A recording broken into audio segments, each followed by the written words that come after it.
Hi everyone, Up the Knee Down Tano here, the internet's busiest music nerd, and it's time for a review of this new Jack White album, Entering Heaven Alive. This is a brand new LP from singer, songwriter, multi-instrumentalist, producer, head of Third Man Records, the one and only Jack White, releasing his second full-length album this year, which is a pretty strong contrast from the Fear of the Dawn record he dropped months ago, which was easily Jack's most direct, explosive and aggressive record yet. The guitar tones and riffs on this thing were searing, and nearly every cut was a great ball of fire. But we began getting tastes of this new LP here much earlier this year, alongside songs from Fear of the Dawn. Love is Selfish, If I Die Tomorrow, acoustic cuts that forecast a much more mellow experience with this, which, now that I can hear the whole thing, yeah, is pretty much the case. Entering Heaven Alive is also a deeply lovesick album too, which is not surprising considering the marriage announcement that came along with the release of Jack's last record. With this LP, we pretty much have all the feelings of that love laid bare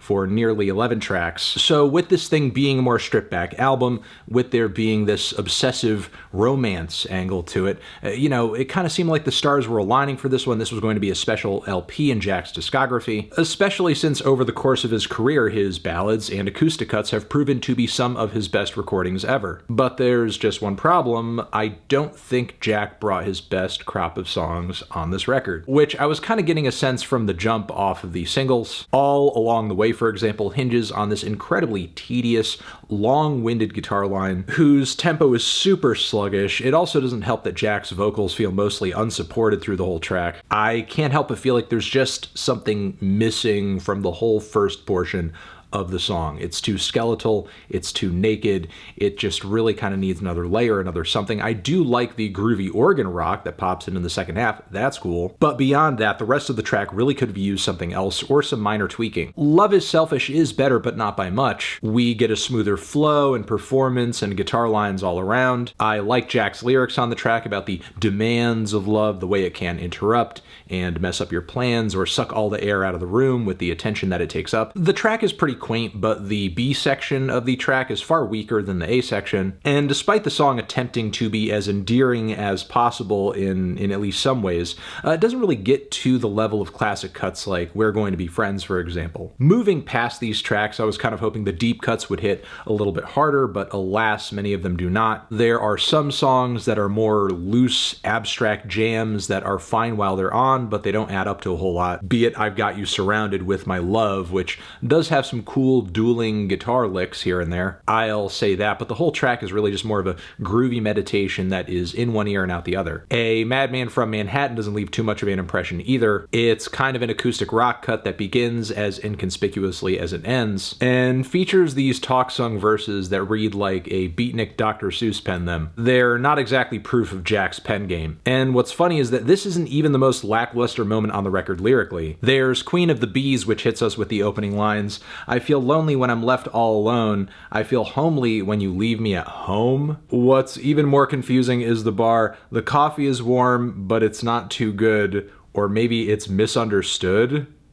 Like me? Alright, okay, alright. Never mind the instrumental being this very jaunty, vintage jazz music with fluttering xylophone notes that sound like something out of the Cuphead soundtrack. Plus, Jack's desperately strained vocal performance is just not really anywhere near his best. The only thing sillier than moments in this track are the verses on the track Help Me Along. And don't get me wrong, I think the very regal string and piano intro on this cut is beautiful, but the blurting organs and marching beats on the cut feel more cartoony than they do romantic. The lyrics on this one also come off a bit too blunt and obvious. The kind of saccharine sentiment that rots your teeth. The first half of this LP, truth be told, is pretty rough. The only cut that I ended up loving is the intro, which is stripped back, yes, but there is a fullness to it due in part to Jack's very tasteful vocal layering, bass, piano, drums, plus a super urgent and bittersweet chord progression that is classic White Stripes all the way. Then the second half of the album has its peaks, but its valleys as well. A Tree on Fire from Within has some of the best lyrical metaphors on the entire LP,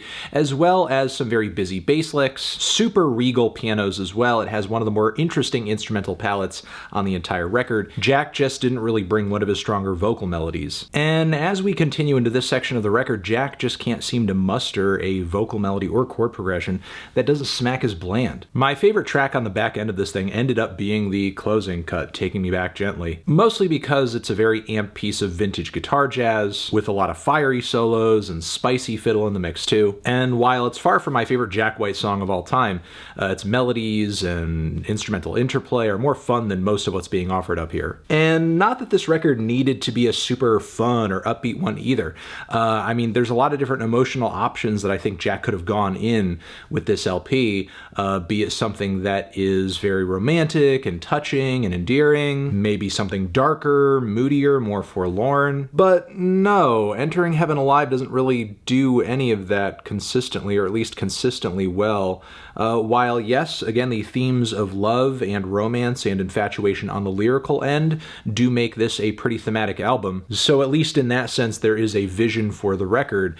But when it comes to the instrumental side of things, the musical side of things, yeah, this LP doesn't really have as strong of a sense of itself as Fear of the Dawn did. And this batch of tracks really just does not come anywhere close to touching Jack White's previous acoustic material. And I don't know if that could be said for Fear of the Dawn. You know, those tracks are some of Jack's most hard-rocking of his entire career.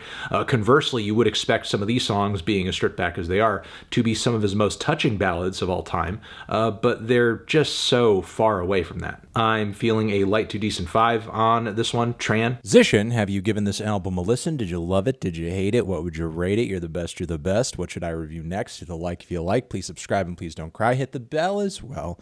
Over here next to my head is another video you can check out. Hit that up or the link to subscribe to the channel. Anthony Fantano, Jack White, forever.